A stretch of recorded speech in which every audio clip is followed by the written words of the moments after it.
Welcome, everyone. Thank you so much for joining our webinar tonight. My name is John Malinzak. Yes, I am not Eric Whitacre, though I do like to think there's a resemblance. My name is John Malinzak from Hal Leonard, and we are thrilled to present this webinar tonight talking about Eric Whitacre's new virtual school and course, The Beautiful Mess. Couple housekeeping rules. We will be taking questions throughout, and especially at the end. If you have a question that you'd like to ask, that you'd like me to ask Eric at the end, please use the question and answer section of Zoom. We'll get to them at the end, so don't worry if it's not answered right away. As far as the chat, we want people active. We want to see what you're thinking. So feel free to be as active as you want in the chat, respond. We're actually going to use some in the middle to engage everyone. So we love hearing from you. And with that, we're super excited to welcome Mr. Eric Whitacre. Woohoo! Hey, John. Hey, Eric. How are you doing? Good. Hey, everybody. So glad to be here with all of you today. A beautiful painting behind you, by the way, John.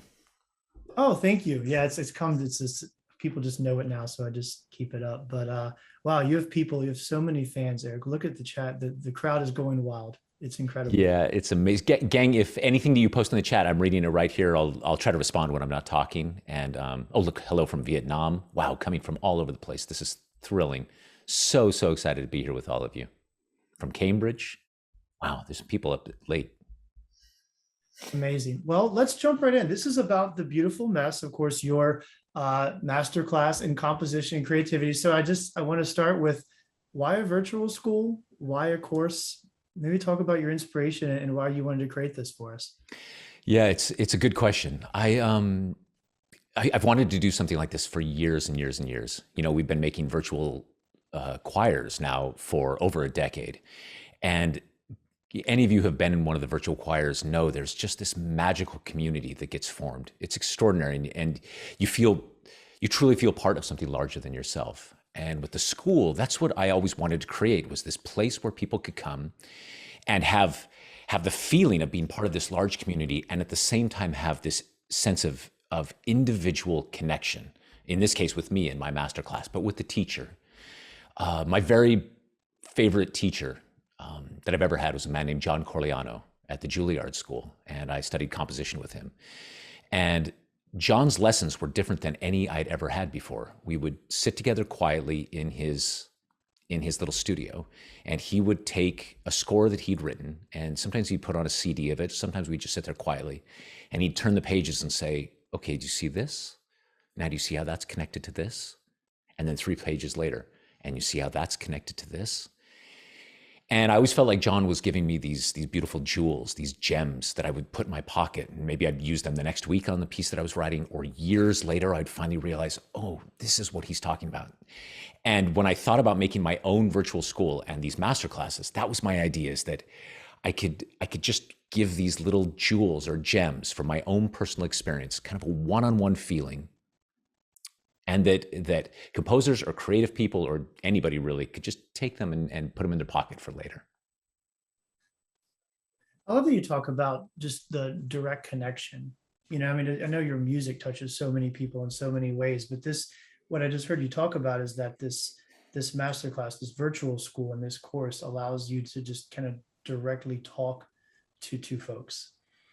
And it was one of the things that YouTube taught me, actually, that you know, I record the entire masterclass here in my writing studio. I sit at the piano, and it's just me with my pencils and papers and going through all of my pieces and how I make my music.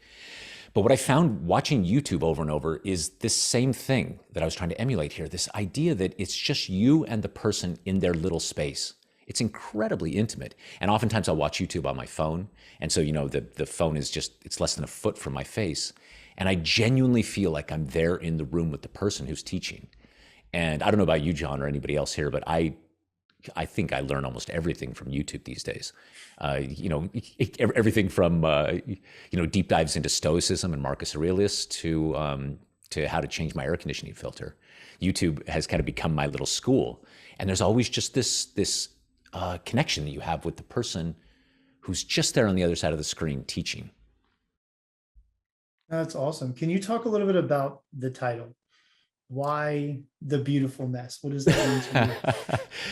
It's a huge question. I'll tell you why. So first, I mean, to me, this is the creative process, and it doesn't matter what you're making. It doesn't matter if it's music or art or food or photography or a novel or your bed, anything.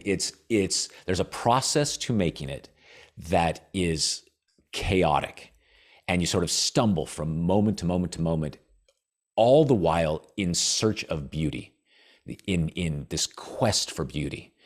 And so for me, the title just rang. It resonated deeply with who I am and what I believe about art, this beautiful mess. At the same time, I have this very strong feeling about a great title. I think that all great works of art should have a great title, an invitation to the audience. For me, I've got pieces like Leonardo Dreams of His Flying Machine. To me, already that title is just goes. There's a piece by Jonathan Newman called Blow It Up, Start Again. It's such a fantastic title. Or John Adams, Short Ride in a Fast Machine. And what I love about The Beautiful Mess is right there in the beginning, there's already, there's a hero and an anti-hero, even in the title. And so you get this electricity just from those few words. No, absolutely. And I'd love to start. So let's get into the course, the structure, who it's for, and then a little bit later, I think we're actually going to do a little lesson for everyone on the webinar, which I think is going to be really fun.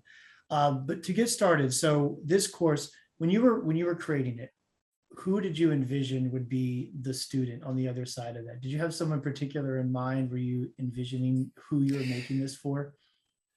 Yeah, it's a big question. On one hand, it's colleagues of mine, musicians, conductors, songwriters, people who are artists, people who are creating, who think about making things. Also novelists and poets. I can imagine architects, all these people who make things. On the other side, honestly, the person who I was thinking of was my mom, sitting there listening. And I always use my mom when I'm composing pieces of music because my mom knows nothing about music. She's not trained in music, I should say, but she has very strong reactions to music. And so I'm always trying to create pieces of music that work on multiple levels, that work on the level for my mom, that all of the rules of the piece are embedded in the piece itself so that she doesn't need a musical education. She can just sort of be brought along into the world of the piece. And I teach her the rules of the piece as the piece unfolds. Two, this idea that it could go deeper and deeper and deeper for those people who create all the time. So my idea was that it could be appreciated by somebody who was just first blush watching it, knew nothing about it. I love the idea of, for instance, a teacher who is showing it to their choir or their band or their orchestra, and they're performers, amateur players who are watching this and starting to see, oh, this is how a piece is made. These are the levels that are working as a piece gets built, and hopefully come away inspired from watching it. And I tell you, that absolutely comes across. And since we're on that subject, I'll just mention, you just talked about colleagues, your mother, composers, teachers, students. You kind of went through a lot of different folks. And when people see this course and the structure, I think they'll realize very quickly that this is something that can be used in many different areas, from individual to a middle school, to a high school, to a college, in a composition course for inspiration in a middle school band class, high school orchestra. And it really comes across that way, which is super valuable. And I think that's amazing. One thing we've always heard, I'm sure you've heard it recently too, is that Eric Whitacre has done a course on composition. I can't compose like Eric Whitacre. He's genius, and I think what we want to tell people is that this course is accessible to anybody. Was that kind of going on in your mind when you were creating this? Yeah, very, very, very much so. It's funny you say, I can't compose like Eric Whitacre. Frankly, I can't either. I'm figuring this out as I go too.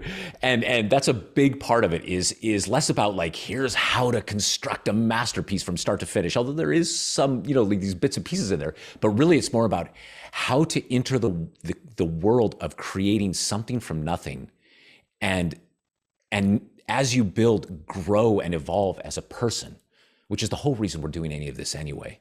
So yeah, I would very much like to think that people who have no experience composing, or very little music even with, or very little experience with music, would really be able to take something deep and valuable from it.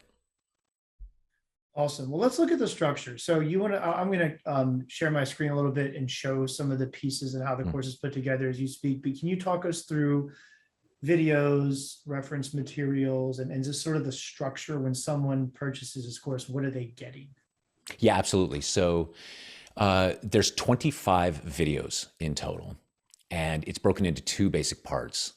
There's the first half, which is where I basically break down every part of my creative process as I write a piece.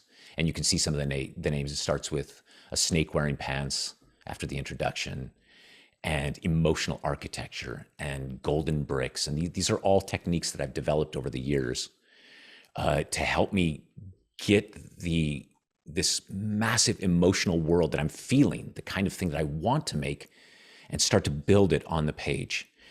And I take my whole process before I write a note of music, and then bit by bit by bit, how I construct this piece, how I find the sound that I'm looking for, how I extract material from that sound, how I build this thing that I called emotional architecture, which is designing the emotional journey that I want the audience to go on. Before all of this comes, before I write a note of music. And then slowly, as I say, building all the way to the end. That's the first half of the masterclass, these first 12 or 13 videos. Then the second half of the masterclass is 12 videos that I call Things I've Learned. And these are either hard-won lessons from my own life experience, or things that mentors or my teachers have told me over the years, things that I think are essential for anybody going through a creative life, or frankly through adulthood. Things, and I address things like doubt and writer's block, and how to get started, how to keep going, these kinds of things. And alongside all of these videos then are these fantastic resources that have been put together by Emily Crocker and Dr. Christopher Peterson. And they're for teachers to help guide classrooms full of students through the masterclass. The idea being that the students can watch one of the videos in the masterclass, and then there's an entire section, a teaching resource that the teachers can use to guide the students deeper and further into what they've just seen. And I think the part that I'm most proud of is that there's 3 different tracks for those resources. Everybody watches the same videos, but then there's tracks for teachers who are teaching students who are just beginning to enter this world of music, middle schoolers and high schoolers. Then there's this medium track, which is a little more advanced, kids who are starting to compose, want to get a little deeper into it. And then finally this third track, which is for people who are really getting their feet wet composing, 16 plus. And I'm going to actually pause real quick because people are asking. I know, Zoom screens are always a trick, but everything. And one of the things that's really great is that you have made the educational resources fully available on your website, even pre-purchase, which is super awesome. And I just posted them in the chat for everyone to see, because you can look at the depth of content right up front and see the different levels. I think it would be fun if you're okay, let's go through a short segment together with the folks on this webinar, and let's experience a bit. And actually, I'm going to pop in. So what I'm going to do is play a clip from, I think, chapter 3. Yep. And then I'm going to put in the accompanying question from the student guides in there. And I'm interested to see what folks in the chat have to say about that. So Amazing. Let's have some fun, and I'll be curious too. All right. I'll need just a second to pull this up on my screen. Eric, you want to play a song while I get this ready? Well, yeah, actually, so chapter 3 is the golden brick, is that right? Or emotional architecture? Which one are we doing? Golden brick, exactly. And so what John is about to show is yeah, here it is. It's well, here, you can hear me talk about it from the masterclass for a minute, and then we'll explore it further afterwards.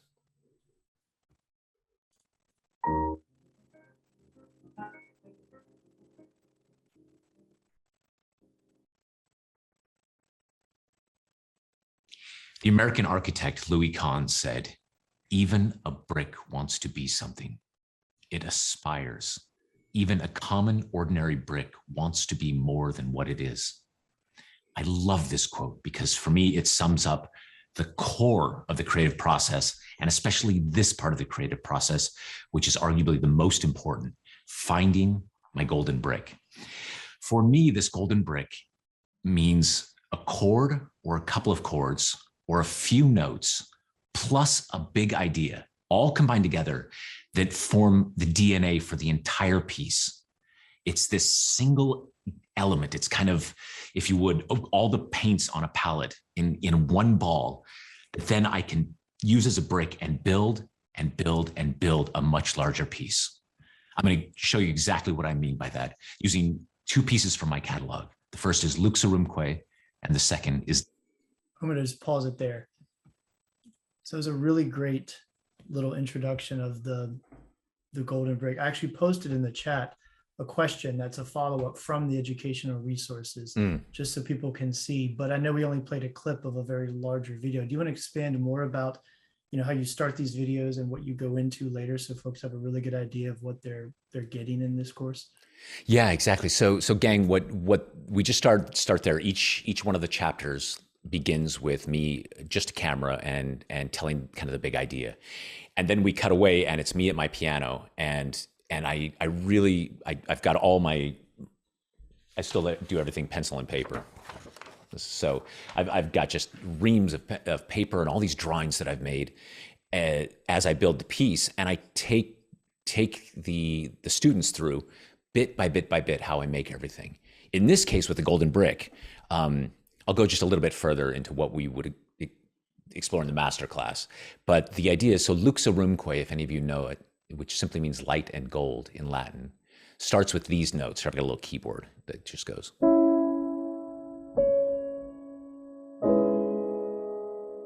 That's it. It's that simple, right? But with choir, what's happening is there's a crescendo for 4 beats. So Lu, 2, 3, 4, decrescendo for 3, 2, 3, rest. Then they do it again. Now, the idea for me was this golden brick. I wanted, before I wrote a note of music, I thought that I want to teach the audience how and when to breathe without them realizing that they're being taught how to breathe. So the idea was that a crescendo for 4 beats,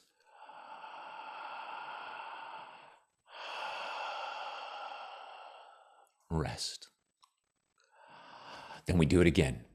And the entire piece then, I take the student through this, is built on this idea of teaching how and when to breathe.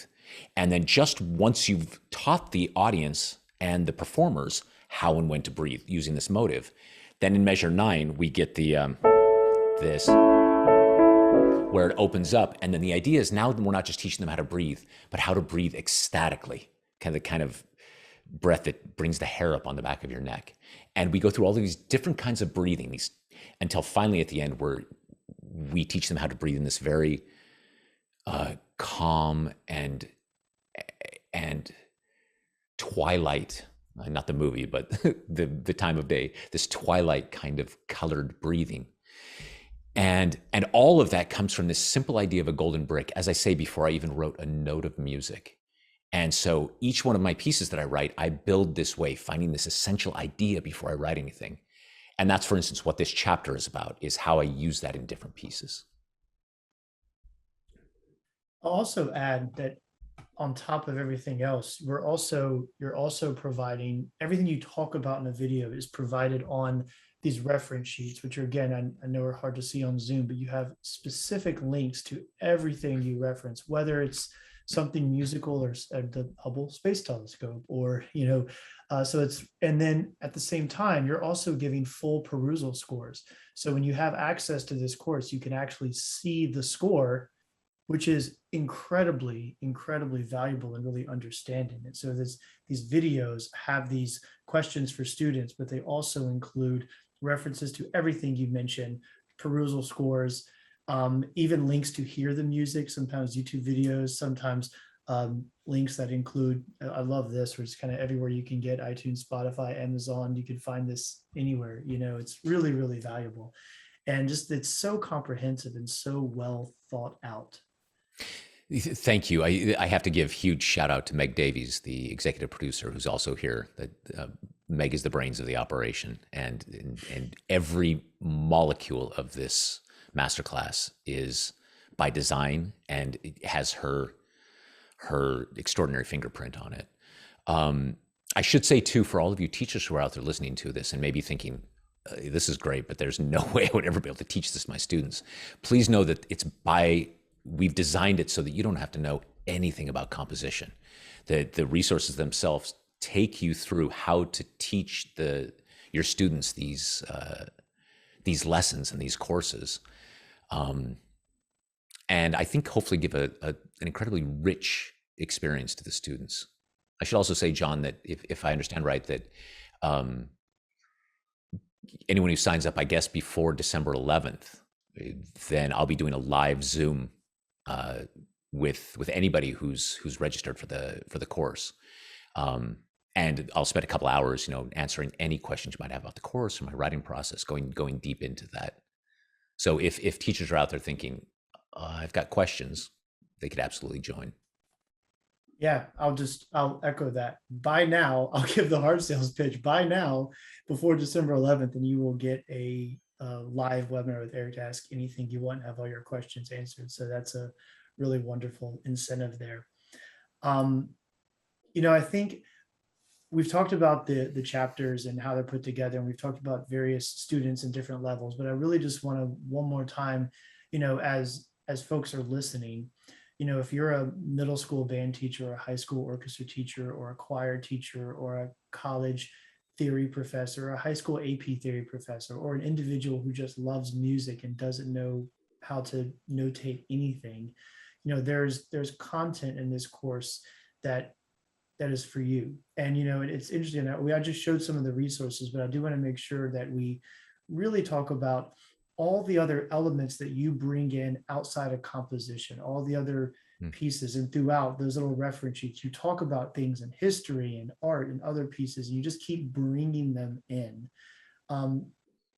Maybe talk about a little how all those other pieces are valuable to the folks purchasing this, but also how those play into your sort of creative process. Yeah. Well, since I can remember, I've been a reader. My grandmother was a librarian, the first female librarian in Nevada, actually. And so for every holiday, every birthday, she would always give me books. And when I was younger, I'm not sure I always truly appreciated it, but I read all of them. And I just became a voracious reader over my life. And I think she instilled in me this kind of insatiable curiosity for really anything. And I'm one of those people that it doesn't matter what the subject is, I just fall deeply into it. And so as I'm talking through this masterclass, I touch on lots of these different interests of mine. Just a small example is that I wrote a piece called Deep Field that I break down in the masterclass, and that was inspired by the Hubble telescope. And so I talk about my inspiration for it and this deep field image that the Hubble telescope took in 1995. And what I love about that then is not only is it then a piece of music and something very close to my heart, but actually it's teaching all of the principles of STEM that embedded right there in that lesson are science, technology, engineering, mathematics, and all of it, I think, in an organic way, because it's just how I feel. It's that I see something, I get ignited by it, and then I want to somehow express it musically. I mean, just off the top of my head, I can't really think of a subject that I don't hit. Everything from poetry to chemistry, archery. Yeah, it's all of my interests, are somehow mentioned in the masterclass. I've always found as a creator that well, Ray Bradbury said it best. The author Ray Bradbury, he said that, I read books and I go to plays and I see films and I try new foods and I talk to interesting people, and somehow magically the next morning my soul is filled with new ideas. And that has always been the way for me, that the more I explore, the more fascinated I am by everything around me, the more creative I become. It's super helpful. When I watched this for the first time, it really was, it hit me that not only is the creative process messy, a beautiful mess, but there is inspirations from all over the world. And I'm so glad you hit on science, technology, engineering, math, STEM, STEAM. I would say you're bringing you're putting the A right in there. And then also there's so much social emotional learning in here as well. And so you cover that so naturally. And for, educators watching this that are looking, how can I use this? STEAM, SEL, there's so many pieces that can be pulled out of this. In talking about that, I'd like to also share, we've talked a lot about the chapters, the sequential chapters on creativity, all the resources, the student guides, but there's this other section of videos that you decided to add, which we mentioned early on, but we didn't talk about it again, the things I've learned. Before we show one, I just want to ask again, when you were making this, obviously the chapters about creativity and composition, it makes total sense, all the amazing resources, but you decided to create another set of videos included with things I've learned. How do those play into this? How are those to be used and accepted by folks? I'd like to think that, how best to describe this? One of my favorite books, speaking of STEM, is by the mathematician Richard Feynman. I suppose he's a mathematician. Is he a physicist? Anyway, he's both. But Richard Feynman wrote this beautiful book called Surely You're Joking, Mr. Feynman. And it's kind of an autobiography of his crazy life, everything working from the Manhattan Project to some of his major breakthroughs. And the way I read that book, I don't know how many dozens of times I've read it in some way or another, is that I'll just dive in and read a chapter or two, and that's it. Then I'll come back and read something later on, completely out of sequence, just here, here, here. I love that I just sort of read a chapter, boom, that's what I need for the day. And that's what I was hoping with these videos, is that as opposed to the first half where it's very linear, how each chapter builds on each other, these you could just dip in for just a moment and get a breath of fresh air, kind of reset and go, okay, you know what? I can do this. Let's go. So I'm hoping that the stories are as inspirational to people who are hearing them as they were to me as they happened. Well, I can say that I've watched them and they are. So you have one Thanks, fan John. so far. Many more to come. And it's great because, not only is this a course in creativity, and this can be used to inspire individuals or mothers or students or teachers to be creative, but also just help us get inspiration and help us keep going. I mean, right now, we're still in these times, but I think every student right now needs some motivation and inspiration. And you provide that so well. Is it okay? I'd like to actually play one of these for the folks. Yeah, so sure. You can kind of see an example. Can we give an example? Yeah, John, I should let you know on this end, I don't know if everybody else is experiencing this, but it's pretty glitchy. The audio was okay, but the video itself doesn't really follow. Yeah, I saw that too. I'm going to try it again. Maybe it glitched on my screen, so it might have been my internet. So let me see if this works better this time. Back in 1995, I had just begun my studies as a master's student at the Juilliard School. And while a student there, I was commissioned to write a big piece for concert band, choir, children's choir, the kitchen sink. And I chose as a poem Kubla Khan by Samuel Taylor Coleridge. It's one of my favorite poems. It begins, "In Xanadu did Kubla Khan a stately pleasure dome decree." And I wrote a disaster. I mean, an absolute disaster. Maybe the worst piece I've ever written. It was 30 minutes long. We premiered it. It got premiered in Nevada, a big scale production. And it just didn't work. It didn't work in lots of different ways. If you look in my catalog online, you won't see Kubla Khan listed. In fact, what you generally see are all of the pieces that work. I think sometimes if I look at my catalog, it looks like, yeah, most of these pieces are winners. They all kind of work. That's because I don't publish the ones that don't work. And I would say I'm about 50-50. 50% work and are in my catalog, and 50% went up once or twice and were disasters. And I took them down and I either cannibalized them or I learned from them.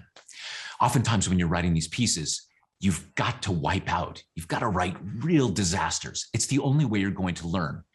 In fact, sometimes I think that you've got to write 5 pieces in order to get to the piece you're trying to write. So keep writing, fail big, fail often. Also, I think everyone on this webinar can enjoy Eric Whitacre laughing at Eric Whitacre laughing while telling a story. This is like 3 layers of Whitacre laughing in surround sound. Oh man, I didn't realize you could hear me, but it's so funny. I was not laughing to myself. I was laughing remembering how bad this performance was. Oh my gosh. Yeah. That lesson, right? I mean, you write this and like, yes, everyone buy this course to teach your kids to fail. I mean, but it's an important lesson. And, I will say that, you someone that all of us see as incredibly successful and incredibly inspirational and to just say, yeah, like 50% might not work out. I mean, that's really powerful. And so, are there, I know there's 12 of these, right? 12 or yeah, that's right. Yeah. There's 12. How did you select which lessons to give, and are there any more that didn't make the cut? That's interesting. Yeah, actually, a couple more that I tried and wiped out on. Yeah, ultimately, what I wanted to do is I wanted. Yeah, it's like trying to find. I think there's this incredible power in hearing someone say out loud, "Look, this is a messy endeavor." But not messy in a romantic way, right? This isn't messy like, oh, I'm struggling over my, with my quill and my ink and it's late at night, but I'll solve this. It's not messy like that. It's messy like, okay, I just spent 6 months of my life making something that is an absolute train wreck. That, like, it's important for people to say that out loud, because I think if you don't, then there's this mythology that starts to get built that as a creator, I can't do this. Like, I can't be perfect like that other person.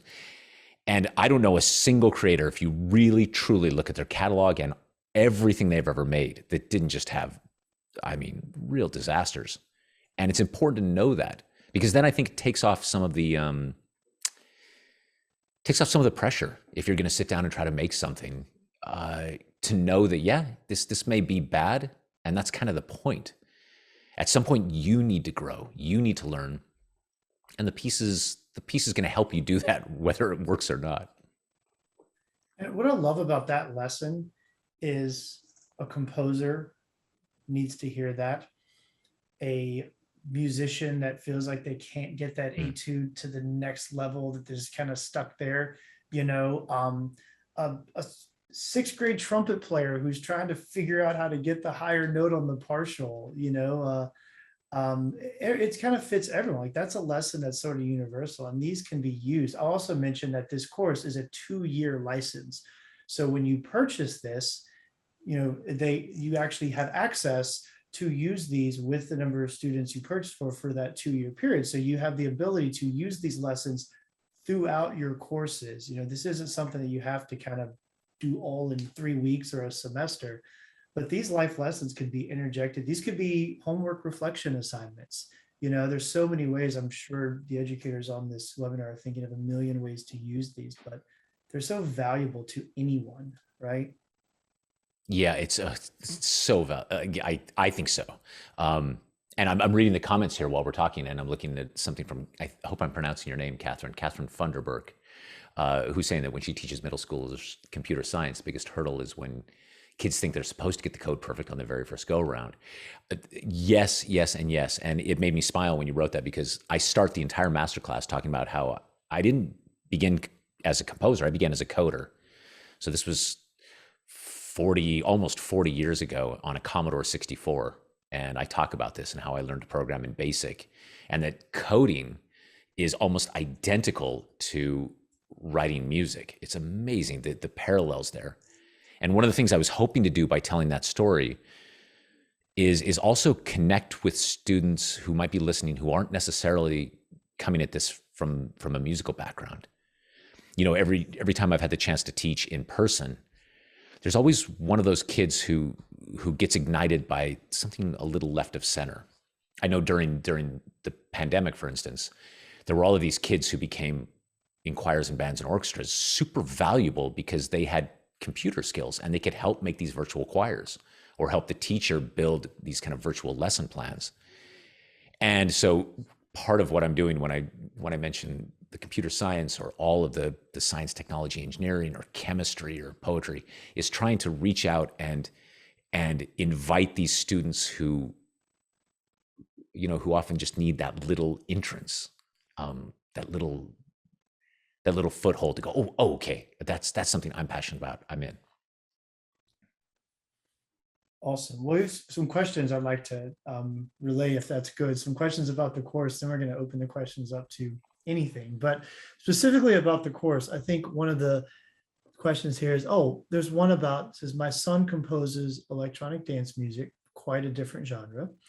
And they're thinking about gifting this masterclass and asking, is this useful for someone in that EDM composition world? Yeah, I love that. So I even talk about EDM in my masterclass.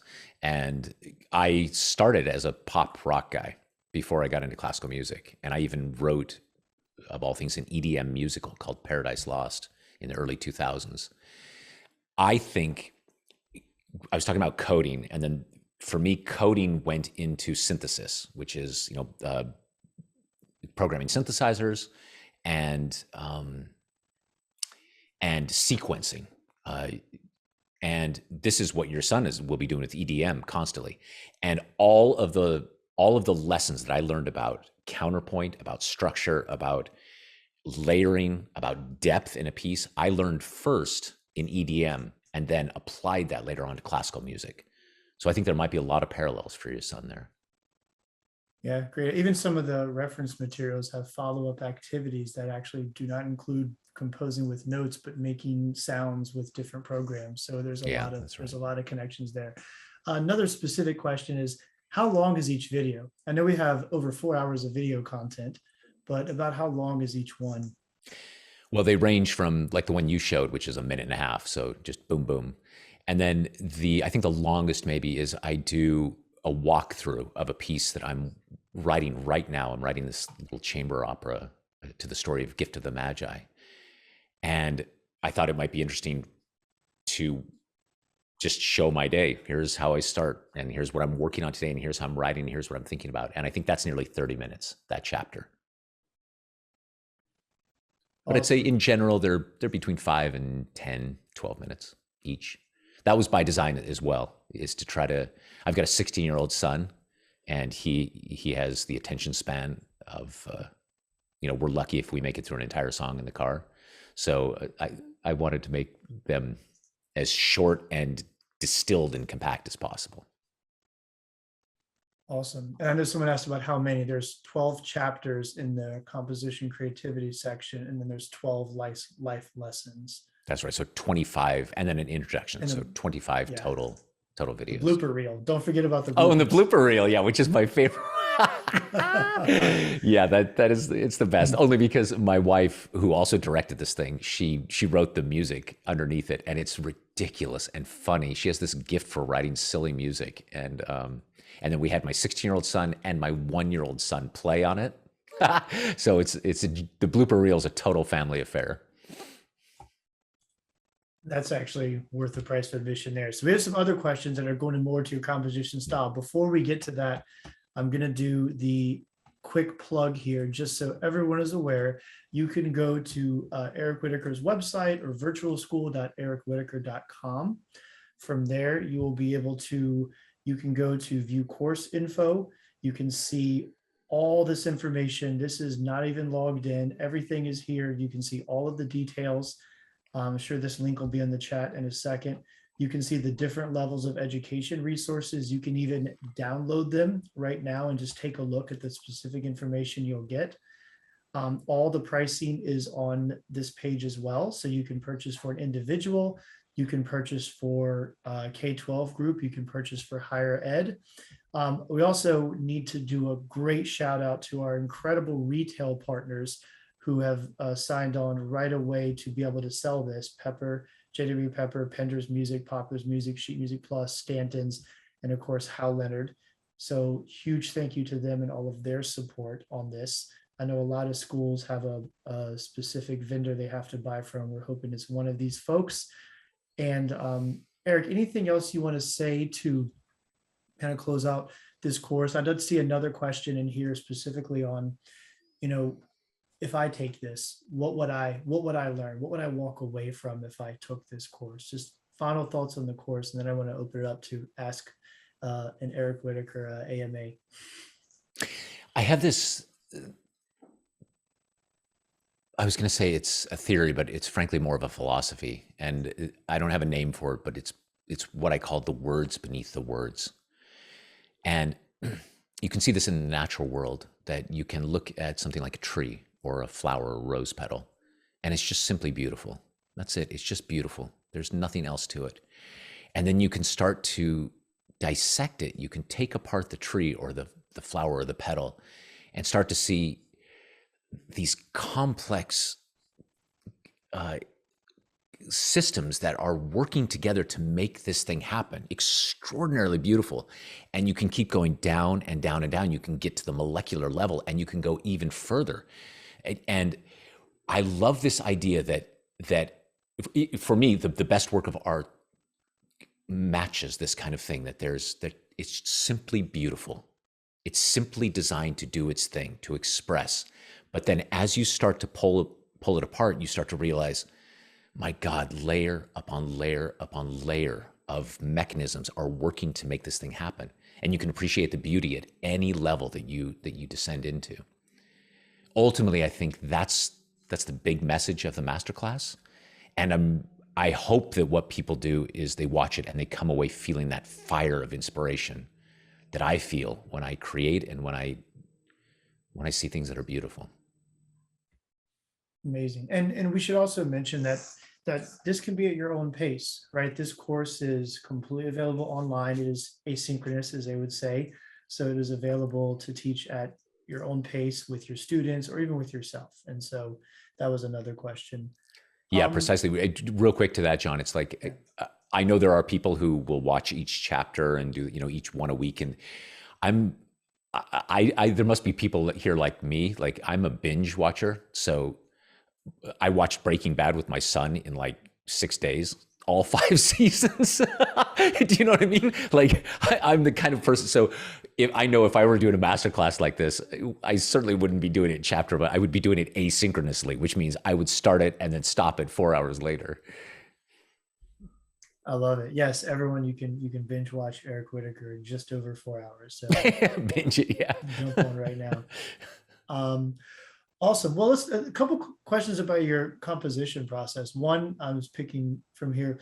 One of them is, do you approach choral different than instrumental pieces? Yeah, and I talked about this in the masterclass, and it's the obvious difference, but it's the essential one, which is that with choral music you have text, and with instrumental music you don't. And when I'm writing choral music, I do everything I can to find the best poem possible, because the great poets have built into their poetry the structure of the piece, the deep structure of the piece, all those layers that I was talking about. And I go into this in great detail in the masterclass. With instrumental music, then you don't have that. You don't have that blueprint of the poem itself. And so you've got to create the structure yourself. And I use a lot of different techniques, again, that I talk about here. But for example, one of them is that I sometimes write instrumental pieces using the hero's journey.